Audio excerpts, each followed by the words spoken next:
Good morning friend.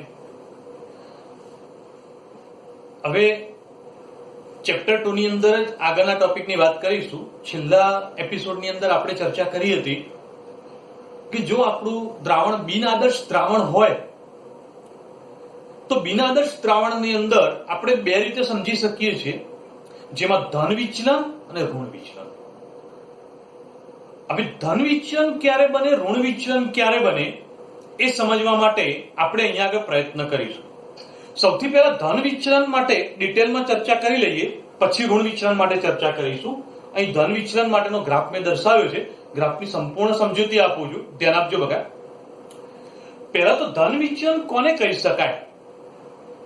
તો જ્યારે દ્રાવણ બને ત્યારે તેનું બાષ્પ દબાણ રાઉલ્ટના નિયમ મુજબ જે બાષ્પ દબાણ મળવું જોઈએ એના કરતા બાષ્પ દબાણ વધે તો ધન વિચલન દર્શાવે છે.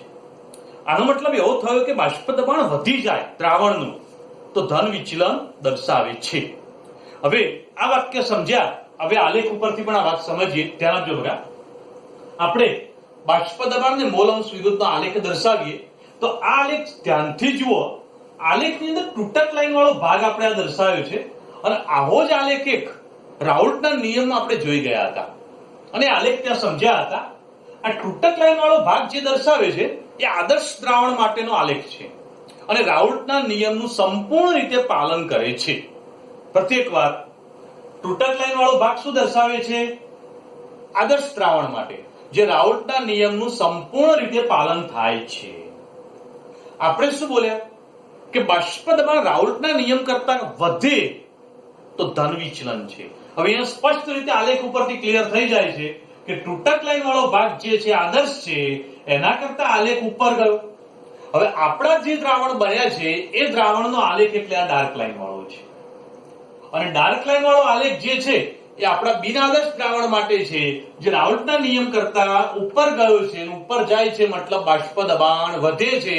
બાષ્પ દબાણ વધે તો આનું વિચલન ધન દર્શાવે છે. ઓકે, હવે આ જ ટોપિકમાં આગળ વધીએ અને સમજીએ. આપણે બિનઆદર્શ દ્રાવણ માટે એક વાત કરી હતી કે ડેલ્ટા એચ અને ડેલ્ટા વી ના મૂલ્યો 0 ન થાય, મતલબ 0 કરતા કંઈક અલગ થાય. તો હવે ધન વિચલન થતું હોય તો એના માટે આ ટોપિક બરોબર સમજજો. જે મિશ્રણ બને છે એના માટે ડેલ્ટા એચ નું મૂલ્ય 0 કરતા મોટું થાય છે ધન વિચલન માટે. તો એ જ રીતે મિશ્રણ માટે ડેલ્ટા વી નું મૂલ્ય પણ 0 કરતા મોટું થાય છે. આનો મતલબ શું થયો બકા? તો વિચારો, ડેલ્ટા એચ 0 કરતા મોટો મતલબ ધન છે અને જો ડેલ્ટા એચ ધન હોય તો પ્રક્રિયા ઉષ્મા શોષક છે. ઓકે, બીજી વાત કરીએ, ડેલ્ટા વી 0 કરતા મોટો છે તો આનો મતલબ શું થયો કે કદમાં થતો ફેરફાર વધે છે. ઓકે, તો આ પોઈન્ટ એક ધ્યાનમાં રાખજો અને સમજજો. હવે જે આગળ ચર્ચા કરી હતી એની અંદર વાત આવી કે આંતરાણ્વીય આકર્ષણ બળ. આખો ટોપિક આકર્ષણ બળ ઉપર બહુ ડિટેલમાં સમજવાનો છે. આંતરાણ્વીય આકર્ષણ બળની ચર્ચા કરીએ તો જ્યારે આપણે ઘટક એ અને ઘટક બી ને મિશ્ર કરવામાં આવે અને દ્રાવણ બનાવવામાં આવે ત્યારે ઘટક એ અને એના અણુઓ વચ્ચે જે આંતરાણ્વીય આકર્ષણ બળ લાગે છે અને ઘટક બી અને ડી ના અણુઓ વચ્ચે જે આંતરાણ્વીય આકર્ષણ બળ લાગે તેના કરતા જ્યારે તેને મિશ્ર કરવામાં આવે અને દ્રાવણ બનાવવામાં આવે ત્યારે એ અને બી વચ્ચે જે આંતરાણ્વીય આકર્ષણ બળ લાગશે એ આના કરતા ઓછું હશે. મતલબ દ્રાવણના અણુઓમાં આંતરાણ્વીય આકર્ષણ બળ ઘટે છે અને જો દ્રાવણના અણુઓમાં આંતરાણ્વીય આકર્ષણ બળ ઘટે તો હવે એના માટે આગળ સમજીશું, પણ એના પહેલા ફરીથી એક વાર વાત કરી લઈએ બકા કે જો એ ઘટકો દ્રાવક ગણીએ તો દ્રાવકના અણુઓનું આકર્ષણ બળ અને દ્રાવ્યના અણુઓનું આંતરાણ્વીય આકર્ષણ બળ એ દ્રાવણ બન્યા પછી દ્રાવક અને દ્રાવ્યના અણુઓના આંતરાણ્વીય આકર્ષણ બળનું મૂલ્ય એ ઘટે છે. તો મતલબ દ્રાવણના ઘટકો જે બન્યા છે એનું આંતરાણ્વીય આકર્ષણ બળ ઘટી ગયું. આંતરાણ્વીય આકર્ષણ બળ ઘટે તો હવે એની અસર શું થાય છે એ સમજીશું. ફરીથી એકવાર ધન વિચલન થાય છે એટલે જ્યારે દ્રાવણ બને ત્યારે બંને દ્રાવ્ય અને દ્રાવકના ઘટકો વચ્ચેનું આંતરાણ્વીય આકર્ષણ બળ એ મૂળ દ્રાવ્ય અને દ્રાવકના અણુઓ કરતા ઘટી જાય છે. આ વાત બરોબર મગજમાં બેસાડી લો. હવે આંતરાણ્વીય આકર્ષણ બળ ઘટે તેની અસર શું થાય તો વિચારો બગા કે આવા અણુઓ જ્યારે નજીક આવે ત્યારે આકર્ષણ બળ ઘટી ગયું. આકર્ષણ બળ ઘટે તો બાષ્પ વધુ બને. બાષ્પ વધુ બને તેનો મતલબ શું થશે કે આવા ઘટકો સપાટી સરળતાથી છોડીને મુક્ત થઈ જાય છે. જો આવા ઘટકો સપાટી સરળતાથી છોડીને મુક્ત થઈ જાય તો એના કારણે બાષ્પ વધુ બની અને બાષ્પ વધે તો બાષ્પ દબાણ વધે છે. બાષ્પ વધુ બની તો બાષ્પ દબાણમાં શું થયું બકા? વધારો થયો. અને બાષ્પ દબાણ વધે તો એના કારણે તે ધન વિચલન દર્શાવે છે. સ્પષ્ટ વાત છે. જો તમે જુઓ કે આલેખ પ્રમાણે બાષ્પ દબાણ વધ્યું છે અને બાષ્પ દબાણ વધ્યું તેથી જ આપણે એને ધન વિચલન કહીએ છીએ. તો કોને કહીશું ધન વિચલન? આખી વાત મગજમાં બેઠી બકા તો ધ્યાન રાખજો. ઓકે, તો આ રીતે બનતું જે દ્રાવણ છે તે ધન વિચલન દર્શાવે છે. હવે આવા જ ધન વિચલન માટે ઉદાહરણ લઈએ. ઉદાહરણમાં પણ ડિટેલમાં સમજૂતી મેળવીશું અને ચર્ચા કરીશું. તો શું છે ઉદાહરણની ચર્ચા? ધ્યાન આપજો. સૌથી પહેલી અહીંયા આગળ ઉદાહરણની જે ચર્ચા છે એમાં ઇથેનોલ લઈએ. ઇથેનોલનું સૂત્ર થશે C2H5OH. હવે એમાં OH સમૂહ હાજર હોવાના કારણે ધ્યાન આપજો બકા, OH સમૂહ હાજર હોવાના કારણે ઇથેનોલમાં આંતરાણ્વીય હાઇડ્રોજન બંધ બને છે. સમજો, ઇથેનોલનો એક અણુ ઇથેનોલના બીજા અણુ સાથે આંતરાણ્વીય હાઇડ્રોજન બંધ બનાવે છે. ઓકે, હવે જ્યારે એમાં એસિટોન નાખીએ CH3COCH, જ્યારે એસિટોનના અણુઓને ઇથેનોલમાં નાખવામાં આવે છે ત્યારે એ દરમિયાન આ આંતરાણ્વીય હાઇડ્રોજન બંધ કેટલાક તોડી કાઢે છે. હવે હાઇડ્રોજન બંધ તૂટે તો આકર્ષણ બળ નિર્બળ બને. આકર્ષણ બળ નિર્બળ બનવાના કારણે બાષ્પ વધુ બનશે. તો બાષ્પ વધુ બને તો બાષ્પ દબાણ વધે. બાષ્પ દબાણ વધે તો ધન વિચલન દર્શાવે છે. સમજવું સરળ છે. ઓકે બગા, તો ધ્યાન આપો. ફરીથી એકવાર, હાઇડ્રોજન બંધ હતો, આકર્ષણ બળ પ્રબળ હતું, એમાં એસિટોન નાખ્યો. એસિટોન નાખવાથી હાઇડ્રોજન બંધ કેટલાક તોડી કાઢ્યા. કોને? એસિટોને. જેના કારણે આકર્ષણ બળ નિર્બળ બની ગયું. આકર્ષણ બળ નિર્બળ બન્યું તો બાષ્પ વધુ બની. બાષ્પ વધારે બને તો બાષ્પ દબાણ વધે, તેથી ધન વિચલન દર્શાવે છે. આવું જ એક બીજું ઉદાહરણ પણ લઈએ કે જેની અંદર એસિટોનમાં કાર્બન ડાઇસલ્ફાઇડ નાખીએ. તો શરૂઆતમાં એસિટોન લીધેલો જ છે. હવે એસિટોનનો એક અણુ એસિટોનના બીજા અણુ સાથે દ્વિધ્રુવીય આકર્ષણ બળથી જોડાયેલો હોય છે. તો આની અંદરનું આકર્ષણ બળ કયું છે? દ્વિધ્રુવીય. ઓકે, હવે આવું દ્વિધ્રુવીય પ્રકારનું આકર્ષણ બળ હોય એની અંદર CH2 કાર્બન ડાઇસલ્ફાઇડ ઉમેર્યો. જ્યારે કાર્બન ડાઇસલ્ફાઇડ અંદર ઉમેરવામાં આવે ત્યારે એસિટોનમાં રહેલા દ્વિધ્રુવીય આકર્ષણ બળને તોડે છે. જેના કારણે આંતરાણ્વીય આકર્ષણ બળ નિર્બળ બની જાય છે. આંતરાણ્વીય આકર્ષણ બળ નિર્બળ બને તો સરળ વાત થઈ ગઈ, બાષ્પ વધુ બનશે. બાષ્પ વધે તો બાષ્પ દબાણ વધે છે. તો અહીંયા આગળ ધન વિચલન કેવી રીતે બને છે અને એના ઉદાહરણ દ્વારા આખી વાત આપણે સમજવાનો પ્રયત્ન કર્યો. બોલો બકા, ધન વિચલનની આખી ચર્ચા ક્લિયર છે? તો ઝડપથી એકવાર રિપીટ. ધન વિચલન જ્યારે પણ થાય ત્યારે શું થશે? રાઉલ્ટના નિયમ મુજબ બાષ્પ દબાણ વધે છે. એનો મતલબ જે ખરેખર દ્રાવણની અંદર રાઉલ્ટના નિયમ મુજબ જે બાષ્પ દબાણ મળવું જોઈએ એના કરતા બાષ્પ દબાણ ઊંચું મળે. બાષ્પ દબાણ વધી જાય. બાષ્પ દબાણ ઊંચું મળે તો તે ધન વિચલન દર્શાવે છે. તેના કારણે બે બાબત અહીંયા આગળ નોંધી શકાય છે. ડેલ્ટા એચ નું મૂલ્ય ધન થઈ જશે અને ડેલ્ટા વી પણ ધન થઈ જશે.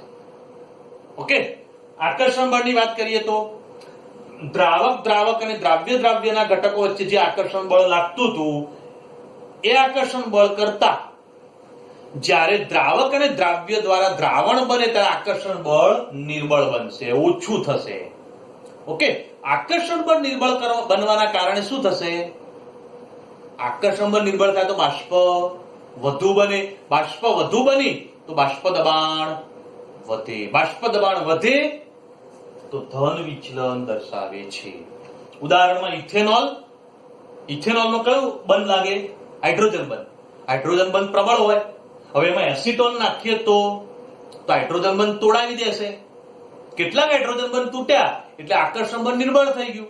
આકર્ષણ બળ નિર્બળ થયું, બાષ્પ વધુ બની, બાષ્પ દબાણ વધે તો ધન વિચલન. સેમ રીતે આમાં હવે પહેલા એસિટોન વિચારો.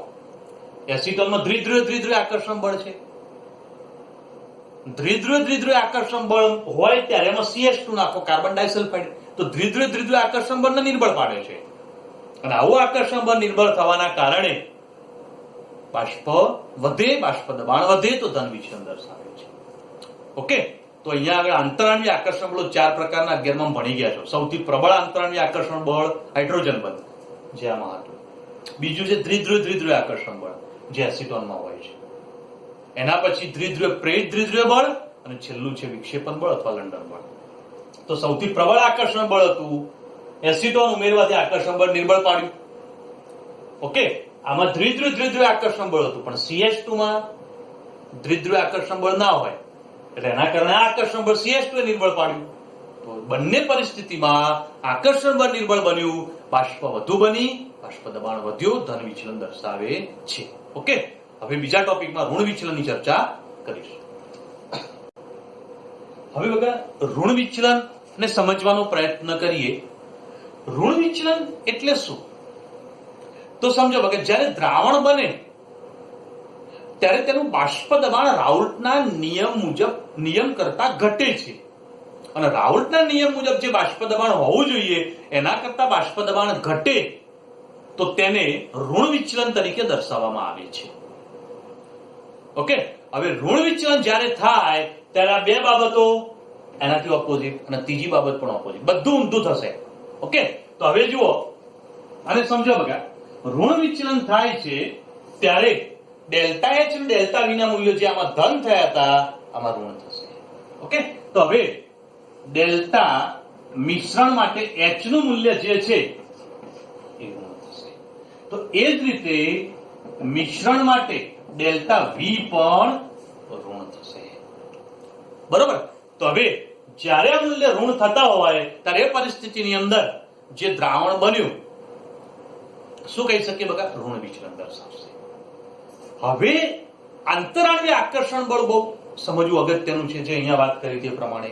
તો આગળ વાત કરીએ પ્રમાણે સમજીએ કે આપણે બે ઘટક વિચારીએ, ઘટક A અને ઘટક B. તો ઘટક A અને A વચ્ચે જે આંતરાણ્વીય આકર્ષણ બળ લાગે અને ઘટક B અને B વચ્ચે જે આંતરાણ્વીય આકર્ષણ બળ લાગે, જ્યારે હવે બે ઘટકો મિશ્ર થઈને દ્રાવણ બનાવે ત્યારે દ્રાવણમાં ઘટક A અને B વચ્ચે લાગતું આંતરાણ્વીય આકર્ષણ બળ એ બંને ઘટકો કરતા વધી જાય છે. તો આવું આંતરાણ્વીય આકર્ષણ બળ વધી જાય છે. તો આનો મતલબ શું થયો? ધારો કે ઘટક એને દ્રાવક ગણીએ તો શુદ્ધ દ્રાવકના અણુ વચ્ચેનું આંતરાણ્વીય આકર્ષણ બળ અને શુદ્ધ દ્રાવ્યના અણુનું આંતરાણ્વીય આકર્ષણ બળ, જ્યારે બે ઘટકને મિશ્ર કરીએ ત્યારે દ્રાવક અને દ્રાવ્યના અણુઓ વચ્ચે જે આંતરાણ્વીય આકર્ષણ બળ લાગે તે શુદ્ધ ઘટકો કરતા ઊંચું હોય છે, વધારે હોય છે. અને આવું આંતરાણ્વીય આકર્ષણ બળ વધે છે તો એના કારણે હવે શું અસર થશે તો એ ચર્ચા કરીએ. તો ધ્યાન આપો બગા કે આંતરાણ્વીય આકર્ષણ બળ વધ્યું, પ્રબળ બન્યું, તેથી તેના અણુઓ સરળતાથી સપાટી છોડીને મુક્ત થતા નથી. કારણ કે આકર્ષણ બળ પ્રબળ છે, પ્રબળ આકર્ષણ હોય તો સરળતાથી સપાટી છોડતા નથી. સપાટી છોડીને સરળતાથી મુક્ત ના થાય તો બાષ્પ ઓછી બને, અને જો બાષ્પ ઓછી બને તો બાષ્પ દબાણ ઓછું, અને બાષ્પ દબાણ ઓછું થાય તો ઋણ વિચલન દર્શાવે છે. આલેખ ઉપર ફોકસ કરીશું. તો આલેખમાં જુઓ બકા, અહીંયા વાત કરી હતી એ રીતે જ આ તૂટક લાઈન વાળો આલેખ જે છે આદર્શ દ્રાવણનો આલેખ છે, જે રાઉલ્ટના નિયમને અનુસરે છે. પરંતુ આપણે શું બોલ્યા? આકર્ષણ બળ પ્રબળ, બાષ્પ ઓછી તો બાષ્પ દબાણ ઓછું. તો તમે જુઓ કે આ જે તૂટક લાઈન વાળો આલેખ છે એના કરતા આપણા ઓરિજિનલ દ્રાવણ માટેનો આલેખ નીચે જાય છે. અને જો એ આલેખ નીચે જાય છે તો આનો મતલબ શું થયો? બાષ્પ દબાણ ઘટ્યું, અને બાષ્પ દબાણ ઘટે તો ઋણ વિચલન થયું કહેવાય. સમજ્યા બગા? તો બે આલેખની કમ્પેર કરો. આની અંદર રાઉલ્ટના નિયમ કરતા, એટલે કે આદર્શ દ્રાવણ કરતા બિન આદર્શ દ્રાવણ માટે બાષ્પ દબાણ વધ્યું. બાષ્પ દબાણ વધે તો ધન વિચલન. અહીંયા આગળ જે તૂટક લાઈન છે એના કરતા આલેખ નીચે ગયો. આલેખ નીચે ગયો મતલબ બાષ્પ દબાણ ઘટ્યું. બાષ્પ દબાણ ઘટે તો ઋણ વિચલન. ઓકે, હવે આ ધન વિચલન ઋણ વિચલન માટે બાષ્પ દબાણ અસર કરે છે, એના માટે આંતરાણવીય આકર્ષણ બળ અસર કરે છે. અને આકર્ષણ બળની આ વાત આપણે સરળતાથી સમજીએ. ઓકે, તો હવે એના ઉદાહરણ દ્વારા આખી ચર્ચા સમજીશું. તો ધ્યાન આપજો બગા, ઉદાહરણની વાત આવે છે જેમાં C6H5OH ફિનોલ અને એનિલિન C6H5NH. હવે ફિનોલ અને એનિલિનના બે ઉદાહરણ લઈએ. બરોબર, ધ્યાન આપજો બગા. હવે આંતરાણીય આકર્ષણ બળ વધ્યું આ બંનેમાં. કેમ? કોના કારણે વધ્યું? તો અહીંયા આગળ સમજો કે ભાઈ અહીંયા આગળ C6H5OH. હવે ફિનોલની અંદર H+ એટલે પ્રોટોન છે, જે ધન વીજભારિત છે. પ્રોટોન કેવો છે? ધન વીજભારિત. જ્યારે એમાં મિશ્ર કર્યું એનિલિન, જો એનિલિન મિશ્ર કરીએ છીએ તો C6H5NH2. હવે NH2 લખ્યું નાઇટ્રોજન ઉપર અબંધકારક ઇલેક્ટ્રોન યુગ્મ હોય. હવે આ હાઇડ્રોજન જે છે H+ પ્રોટોનિક એટલે કે ધન વીજભારિત હોય, અને નાઇટ્રોજન વાળો ભાગ ઋણ વીજભારિત હોય, તો આ બંને વચ્ચે આકર્ષણ બળ વધે છે. અને આવા અણુ વચ્ચે આકર્ષણ બળ પ્રબળ બને છે. જો A અને B વચ્ચે આકર્ષણ બળ વધ્યું અને આકર્ષણ બળ પ્રબળ બને તો બાષ્પ ઓછી બને. ક્લિયર? અને બાષ્પ ઓછી બની તો બાષ્પ દબાણ પણ ઘટ્યું. બાષ્પ દબાણ ઘટે તો ઋણ વિચલન દર્શાવે છે. બોલો, ફિનોલ ને એનિલિનના ઉદાહરણ બરોબર મગજમાં બેઠા બગા. ફિનોલમાં OH સમૂહ, જેમાં H પ્રોટોનિક ધન વીજભારિત, અને એનિલિનમાં નાઇટ્રોજન હોય તો અબંધકારક ઇલેક્ટ્રોન યુગ્મ હોય, તો ત્યાં ધન ઋણ વચ્ચે આકર્ષણ વધ્યું, તો બે અણુ વચ્ચે આકર્ષણ બળ પ્રબળ બન્યું. ક્લિયર? બીજું એક ઉદાહરણ અહીંયા આગળ લેવું છે કે જેની અંદર CH3COCH3 એસિટોન અને CHCl3 એટલે ક્લોરોફોર્મ. એસિટોન અને ક્લોરોફોર્મ વચ્ચે જે આકર્ષણ બળની ચર્ચા છે એ અહીંયા આગળ હું સમજાવું છું. બરોબર, ધ્યાન આપજો. તો અહીંયા આગળ બંનેના બંધારણ દર્શાવું. એસિટોનનું બંધારણ છે CH3 C double bond O CH3. હવે CO છે, આના ઉપર આંશિક ઋણ છે, આના ઉપર આંશિક ધન છે. C નો વચ્ચેનો બંધ ધ્રુવીય બન્યો. હવે તેના સંપર્કમાં કોણ આવે છે? Chloroform. C H Cl Cl અને Cl. તો CHCl3 ક્લોરોફોર્મ આવે સંપર્કમાં. ક્લોરોફોર્મ જ્યારે એના સંપર્કમાં આવે ત્યારે હાઇડ્રોજન ધન વીજભારિત છે. જો હાઇડ્રોજન ધન વીજભારિત હોય તો બંને વચ્ચે હાઇડ્રોજન બંધ બની જાય, અને હાઇડ્રોજન બંધ બને તો આકર્ષણ બળ પ્રબળ બન્યું. આવું પ્રબળ આંતરાણીય આકર્ષણ બળ લાગે છે તો તેના કારણે બાષ્પ ઓછી બને. બાષ્પ ઓછી બને તો બાષ્પ દબાણ ઘટે, અને બાષ્પ દબાણ ઘટે તો ઋણ વિચલન દર્શાવે છે. બોલો બકા, ખ્યાલ આવશે? તો ધ્યાન આપજો, બરોબર સમજજો. એવું લાગે તો બીજી વાર રિપીટ કરીને જોજો અને સમજજો. આખી વાત સમજણ ક્લિયર થઈ જશે અને વાત ક્લિયર થશે. ઓકે, તો ધ્યાન આપવાનું બગા કે ધન વિચલન કેવી રીતે, ઋણ વિચલન કેવી રીતે. તો ધન અને ઋણ વિચલન બંને બહુ અગત્યના ટોપિક સમજવાની દ્રષ્ટિએ અને પરીક્ષા માટે પણ. હવે નેક્સ્ટ ટોપિકની ચર્ચા સમજીશું, ક્લિયર કરીશું. હવે આગળના ટોપિકની અંદર ચર્ચા કરીએ તો એક વ્યાખ્યાઓ જેવું છે પણ સમજવાનું છે. તો ધ્યાન આપજો બગા, વ્યાખ્યાની અંદર વાત આવે છે એઝિયોટ્રોપ. એઝિયોટ્રોપ કોને કહીશું? તેની વ્યાખ્યા સમજીએ. જ્યારે બે પ્રવાહીને મિશ્ર કરીને દ્વિઅંગી દ્રાવણ બનાવવામાં આવે ત્યારે તે પ્રવાહી અને તેની બાષ્પના સંગઠન સમાન થાય ત્યારે કોઈ અચળ તાપમાને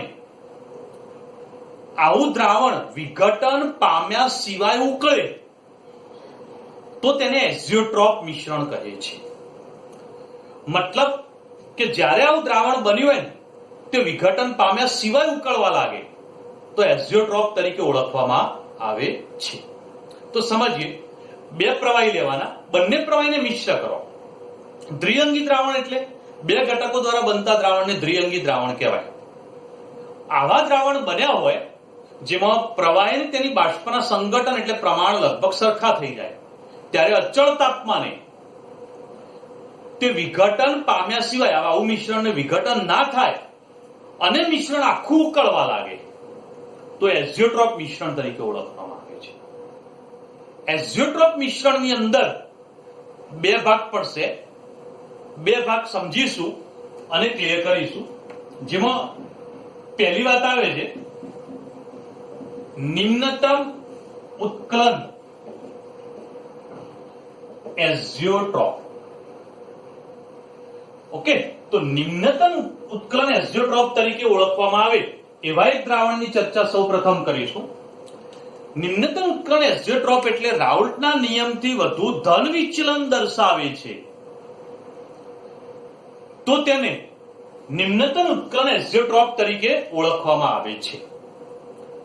હવે રાઉલ્ટના નિયમથી વધુ ધન વિચલન દર્શાવે. ધન વિચલનનો મતલબ શું? આગળના ટોપિકમાં ચર્ચા કરીએ પ્રમાણે બાષ્પ દબાણ વધારે હોય, બાષ્પ વધારે બને. ઓકે, બાષ્પ વધારે બને છે તો એવા જે દ્રાવણો બનતા હોય એ નિમ્નતમ ઉત્કલન એઝિયોટ્રોપ દર્શાવે છે. ઉદાહરણ લઈને આ વાત સમજીએ. અહીંયા આગળ 95% ઇથેનોલ પ્લસ 5% પાણી, આ બંનેનું મિશ્રણ કરીએ તો નિમ્નતમ ઉત્કલન એઝિયોટ્રોપનું મિશ્રણ બનાવે છે. હવે સમજો બગા કે આ બેનું મિશ્રણ કરે ત્યારે ઇથેનોલ એક બાષ્પશીલ પ્રવાહી છે, પેટ્રોલ જેવું હોય. અને જો બાષ્પશીલ પ્રવાહી તો પાણી સાથે મિશ્ર થાય તો તેનું બાષ્પ સરળતાથી બને. અને જો બાષ્પ સરળતાથી બને તો બાષ્પ દબાણ વધારે હોય. બાષ્પ દબાણ વધે તો તેનું વિચલન કેવું થઈ જાય? તો ધન વિચલન દર્શાવે છે. સરળતાથી બાષ્પ બને છે તેથી તેને ઉકળવા માટેનું તાપમાન કેવું હોય? નીચું હોય. નીચા તાપમાને ઉકળે. સરળતાથી બાષ્પ બને એનો મતલબ શું થયો? ઉકળે સરળતાથી, તો તાપમાન નીચું રાખવું પડે. તો નીચા તાપમાને ઉકળે છે તેથી શબ્દ વાપર્યો નિમ્નતમ. તો નિમ્નતમ ઉત્કલન એટલે નીચા તાપમાને ઉકળે છે અને એવું એઝિયોટ્રોપ મિશ્રણ બન્યું છે. તો આપણે આ એઝિયોટ્રોપ મિશ્રણની વાત કરી ગયા. આ એઝિયોટ્રોપ મિશ્રણ બનાવીએ ત્યારે ઇથેનોલ પાણીનું દ્રાવણનું મિશ્રણ બનાવ્યું ત્યારે ખાંડની આથવણ પ્રક્રિયા દરમિયાન આવું મિશ્રણ આપણને મળતું હોય છે. ખાંડની આથવણ પ્રક્રિયા દરમિયાન આ મિશ્રણ મળે, આ મિશ્રણને તમે વિભાગીય નિસ્યંદન પદ્ધતિ દ્વારા અલગ પાડવું હોય તો સરળતાથી નથી પડતું. ઓકે, તો વિભાગીય નિસ્યંદન પદ્ધતિ દ્વારા આ મિશ્રણને અલગ સરળતાથી પાડી શકાતું નથી.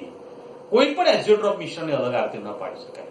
તો નિમ્નતમ ઉત્કલન એઝિયોટ્રોપ શું છે તેની વાત કરી ગયા. બીજું એના અંદર લઈએ બગા તો મહત્તમ ઉત્કલન એઝિયોટ્રોપ. હવે મહત્તમ ઉત્કલન એઝિયોટ્રોપની વ્યાખ્યા સાથે સમજવાનો ટ્રાય કરીએ. જે દ્રાવણ રાઉલ્ટના નિયમથી વધુ ઋણ વિચલન દર્શાવે છે તો તે દ્રાવણ મહત્તમ ઉત્કલન એઝિયોટ્રોપ તરીકે ઓળખાય છે. તો રાઉલ્ટના નિયમથી ઋણ વિચલન દર્શાવે છે એટલે શું થઈ ગયું બોલો? ઋણ વિચલનનો મતલબ આકર્ષણ બળ પ્રબળ હોય, તો બાષ્પ ઓછી બને, બાષ્પ દબાણ ઘટે તો વિચલન ઋણ થઈ જાય. સમજણ પડી? ઓકે, ઉદાહરણ લઈએ એનું અને સમજીએ કે ભાઈ 68% નાઇટ્રિક એસિડ એની અંદર 32% જો પાણી ઉમેરવામાં આવે તો આ બેનું મિશ્રણ જે છે એ મહત્તમ ઉત્કલન એઝોટ્રોપ બનાવે છે. કેવી રીતે?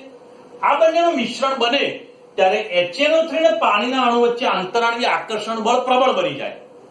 આકર્ષણ બળ પ્રબળ તો બાષ્પ ઓછી, બાષ્પ ઓછી તો બાષ્પ દબાણ ઓછું, તો ઋણ વિચલન દર્શાવશે. તેથી તેને મહત્તમ ઉત્કલન એઝોટ્રોપ કહેવાય. કેમ? કારણ કે આંતરાણવીય આકર્ષણ બળ પ્રબળ બને તો ઊંચા તાપમાને ઉકળે, અને ઊંચા તાપમાને ઉકળે છે, તેથી જ તેને મહત્તમ ઉત્કલન શબ્દ વાપર્યો છે. તો અહીંયા આગળ જે ચર્ચા કરી એ ધ્યાનમાં રાખવાની. બગા આમ સરળ છે પણ કોઈ કન્ફ્યુઝન ના થાય એના માટે થોડું રિપીટેશન કરી અને ક્લિયર કરી દેજો. તો અહીંયા આગળ જે ચર્ચા કરી એ ધ્યાનમાં રાખો. હવે અત્યાર સુધીમાં આપણે જેટલી પણ ચર્ચા કરી ગયા એ બધી એ સંખ્યાત્મક ગુણધર્મની અંદરનો એક ગુણધર્મ આપણે જોઈ ગયા. કયો? બાષ્પ દબાણ. તો બાષ્પ દબાણની ચર્ચા અત્યાર સુધીમાં ક્લિયર થઈ ગઈ. બાષ્પ દબાણની ડિટેલમાં ચર્ચા કરી. હવે સંખ્યાત્મક ગુણધર્મની અંદર બીજો ગુણધર્મ આવશે ઉત્કલન બિંદુમાં ઉન્નયન, મતલબ ઉત્કલન બિંદુમાં વધારો, અને એની ચર્ચા આપણે નેક્સ્ટ એપિસોડમાં કરીશું. Okay, good day.